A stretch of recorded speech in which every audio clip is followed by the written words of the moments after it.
नमस्कार दोस्तों। हर हर महादेव, ओम नमः शिवाय, श्री शिवाय नमस्तुभ्यम।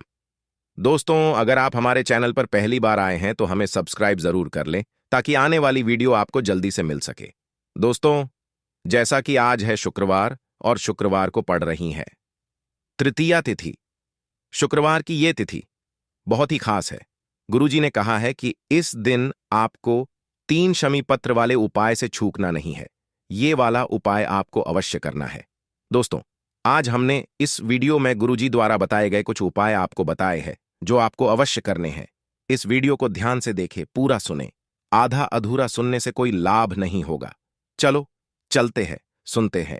नमस्कार दोस्तों, ओम नमः शिवाय, जय महाकाल, श्री शिवाय नमस्तुभ्यं। जैसा कि आप सभी को पता है कि आज है शुक्रवार और शुक्रवार के दिन मां लक्ष्मी और भगवान विष्णु की पूजा की जाती है और आज तृतीया तिथि पड़ रही है, तो बहुत ही अच्छा दिन है, बहुत ही शुभ योग है। तो ऐसे में आपको अपने घर की सुख समृद्धि के लिए, लक्ष्मी प्राप्ति के लिए, अगर आपके घर में धन, वैभव, ऐश्वर्य की कमी है, जीवन में मान सम्मान की कमी है, घर से आर्थिक तंगी बनी रहती है, तो आपको आज के दिन एक छोटा सा उपाय करना है। इससे आपके जीवन का दुर्भाग्य सौभाग्य में बदल जाएगा और हमेशा आपके घर में सुख समृद्धि बनी रहेगी। तो इस उपाय को कैसे करना है और क्या क्या सामग्री लगेगा, पूरा इस वीडियो में बताएंगे। पूज्य गुरुदेव जी की कथा से सुनकर आपको समझाने का पूरा प्रयास करूंगा। बस इससे पहले आपसे एक छोटा सा निवेदन है कि आप वीडियो को कर दे एक लाइक और चैनल को सब्सक्राइब करके कमेंट बॉक्स में महादेव का कोई सभी प्यारा नाम हर हर महादेव जरूर लिखें। तो चलिए बढ़ते हैं उपाय की ओर। देखिए, शुक्रवार का दिन माता लक्ष्मी को समर्पित होती है और शुक्रवार के दिन हल्दी का उपाय करना यानी कि दुर्भाग्य को दूर करना और सौभाग्य की जीवन में प्राप्ति करना है। इसीलिए हमें पौष मास की विशेष शुक्रवार के दिन पर हल्दी के ये उपाय करने चाहिए। देखिए, आज का जो पहला उपाय है, मात्र आपको एक चुटकी हल्दी से करना है। यह एक चुटकी हल्दी आपके जीवन में खुशियां लेकर के आएगी और आपकी जो किस्मत है उसे चमकाने का कार्य करेगी। देखिए दोस्तों, आपको क्या करना है। देखो, कहते हैं कि आंवले की वृक्ष में भगवान विष्णु और माता लक्ष्मी का वास होता है। आंवले के वृक्ष में ही भगवान विष्णु का वास होता है और उनका निवास स्थान माना जाता है, और इसकी जो जड़ होती है उसमें भगवान विष्णु शयन करते हैं यानी कि आराम करते हैं। तो आपको आंवले के वृक्ष के वहां पर जाना है। आपको अपने साथ एक तांबे के पात्र के अंदर अपने घर से शुद्ध जल लेना है और इसी के साथ में आपको मात्र एक चुटकी हल्दी लेना है। अब आंवले के वृक्ष के नीचे इस उपाय को आप दो प्रकार से कर सकते हैं।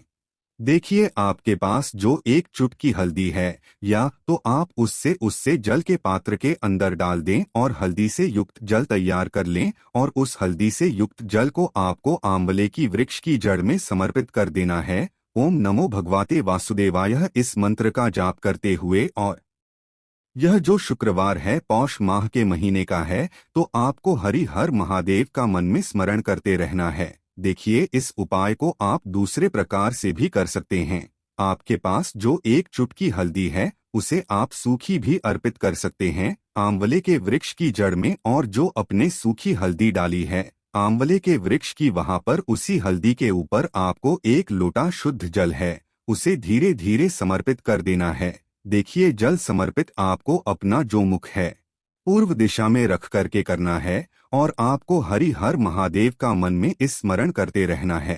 हरि हर महादेव का स्मरण करते हुए आपको यह जो जल है आंवले के वृक्ष की जड़ में अर्पित कर देना है। शुक्रवार के दिन पर बस इतना सा उपाय करना है। आपके जीवन में जो भी अड़चने आ रही है, जो भी संकट आ रहे हैं, जो भी आपकी मनोकामना है, उन्हें परिपूर्ण करने के लिए आपको प्रार्थना करनी है। तो इस प्रकार से आपको यह पहला उपाय कर लेना है। दोस्तों, अब हम जान लेते हैं दूसरे उपाय के बारे में। यह उपाय भी बहुत ही खास होने वाला है। यह उपाय आपके जीवन में इस दिन लक्ष्मी का वास करने वाला है। देखिए, बहुत से घरों में माता लक्ष्मी जो है वह स्थिर रूप से निवास नहीं करती है, और यदि हम चाहते हैं कि माता लक्ष्मी हमारे घर में रूप से वास करे, हमारा जो पैसा है वह खर्च हो जाता है। अगर हम पैसा खर्च करने की नहीं भी सोचते हैं, तब भी हमारा जो पैसा है वह जाने का रास्ता खोज ही लेता है। यानी कि आपका जो धन है वह अस्पताल में खर्च हो जाता है। आपके जो बच्चे हैं वह बिगड़े हुए हैं। घर में जो है धन का जो आवाजें कम हो रही है और खर्च बढ़ते ही जा रहा है। हमारी जो बचत है वह हो ही नहीं पा रही है। तो लक्ष्मी का वास कराने के लिए, घर में पैसों की बचत करने के लिए आपको यह विशेष उपाय जरूर करना चाहिए। घर में जितनी भी धन की समस्या है बस सभी दूर हो जाएगी और आपके घर में भी स्थिर लक्ष्मी का वास होने लगेगा। देखिए दोस्तों, इस उपाय को करने के लिए सबसे पहले तो आपको एक तांबे के पात्र के अंदर शुद्ध जल लेना है। जल आपको अपने घर से ही लेना है। देखें, यदि आप इस तांबे के पात्र के अंदर गंगाजल डालते हैं तो बहुत ही शुभ माना जाता है। अब देखिए दोस्तों, आपको इसी के साथ में 7 बेलपत्र है, यानी कि 7 बेलपत्र आपको लेनी है। देखिए दोस्तों, केवल शुक्रवार के दिन स्थिर लक्ष्मी का वास अपने घर में कराने के लिए इस विशेष उपाय को किया जाता है। देखिए, यदि आपको 7 बेलपत्र नहीं मिल पाते हैं तो भगवान शिव के शिवलिंग पर चढ़ी हुई बेलपत्र को आप पुण्य शुद्ध जल से धोकर के उनका उपयोग कर सकते हैं। लेकिन आपको ध्यान रखना है कि जो भी बेलपत्र मिलता है वह कहीं से भी कटी, फटी या फिर खंडित नहीं होनी चाहिए। तो इस उपाय को आप शुक्रवार के दिन सुबह से लेकर के शाम तक किसी भी समय कर सकते हैं। देखिए, आपको 7 बेलपत्र और एक तांबे के पात्र के अंदर शुद्ध जल लेकर के पहुंचाना है सीधे भगवान शिव के मंदिर में। देखिए, इस उपाय को आप सुबह भी कर सकते हैं और शाम के समय भी कर सकते हैं। देखिए दोस्तों, सबसे पहले तो आपके पास जो 7 बेलपत्र हैं उन्हें आपको एक एक करके उसे जल के पात्र के अंदर डाल देनी है।